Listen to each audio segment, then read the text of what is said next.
নড়িল চুল পাকিল বয়স গেল বাটি আমি জানিলাম না গো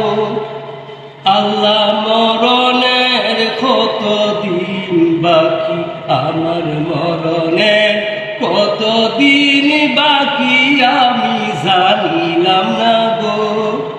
আল্লাহ মরণের কত দিন বাকি আর হায়াত হইল হাতে বাইরে মৌত হইল পায়ে হায়াত হইল হাতে বাইরে মৌত হইল পায়ে যেই জায়গায় যার মরণ লেখা সেই জায়গা সেই মরে আমি জানিলাম না গো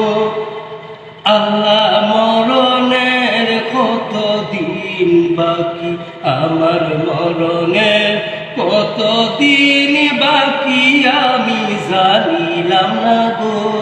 আল্লাহ মরণের কত দিন বাকি